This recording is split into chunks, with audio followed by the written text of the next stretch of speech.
So this is going to be kind of the first part of a dual video, I guess I'm going to do, talking about both Kyrie and Kevin Durant. I think those have been the only two guys that anybody in the basketball world have talked about over the last week.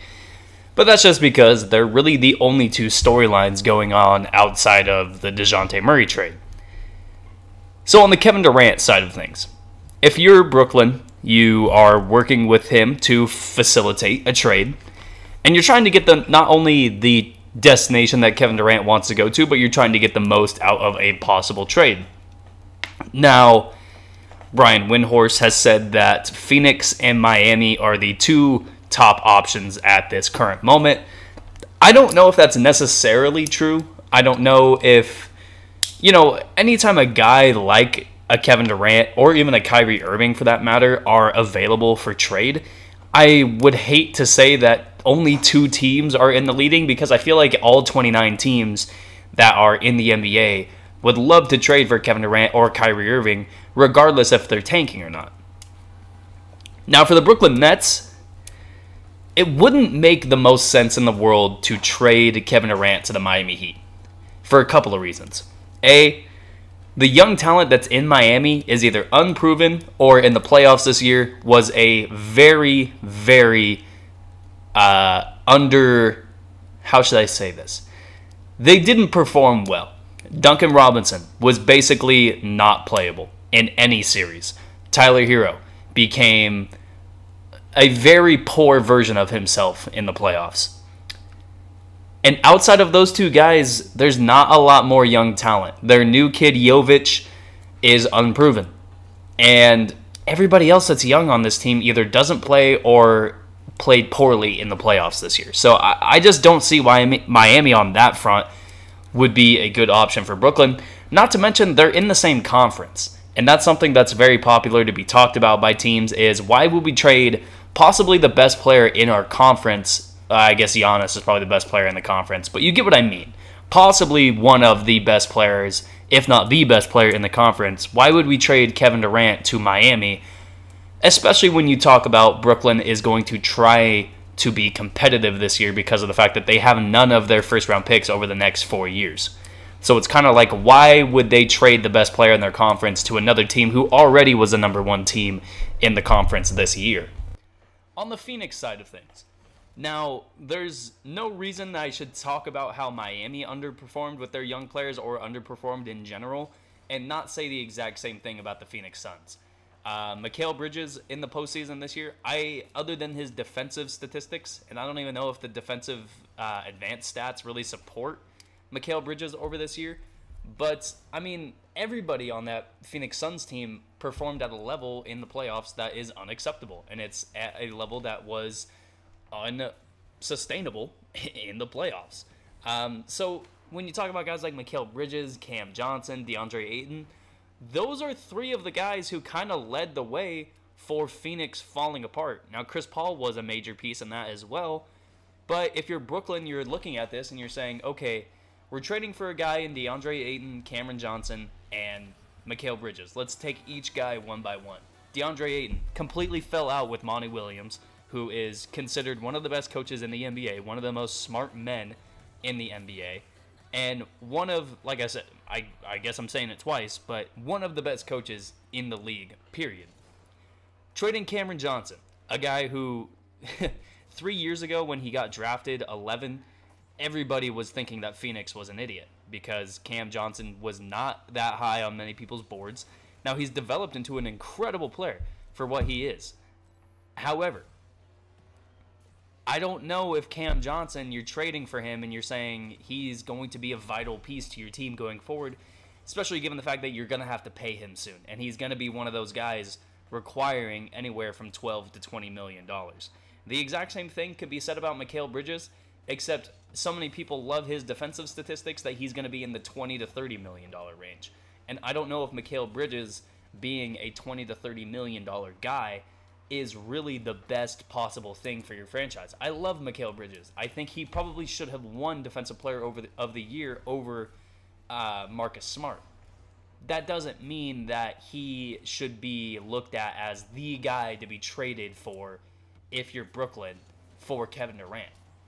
If I'm Brooklyn, I'm looking around at so many other teams that have dysfunction going on with their franchise. I'm looking at Utah.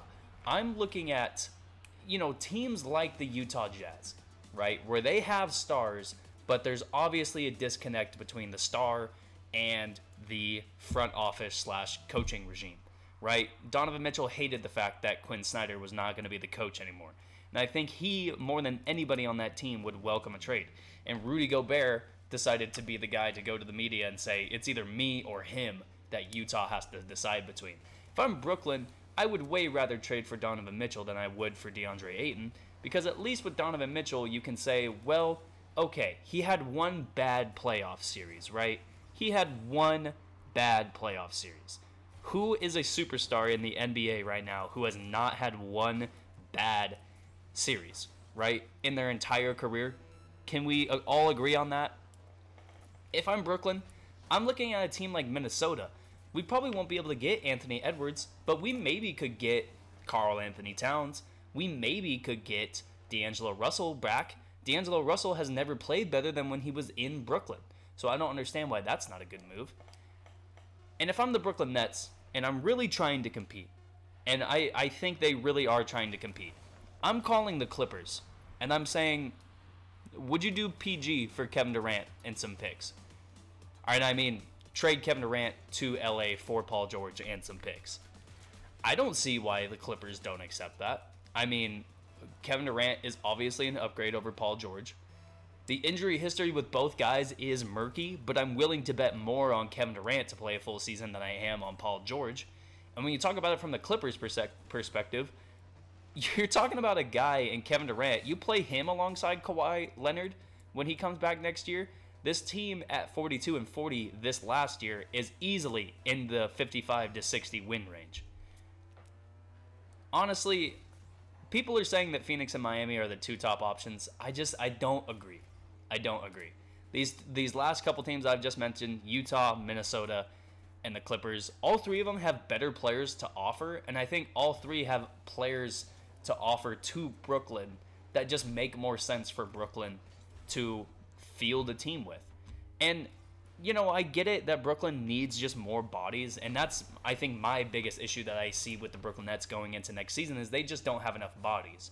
And a trade 1-for-1 from LA doesn't make the whole most sense. When you're trading Kevin Durant, you want to get a lot of assets out of it. But if you're trying to compete, why not get just one really good asset and then try to get a bunch of assets out of Kyrie Irving?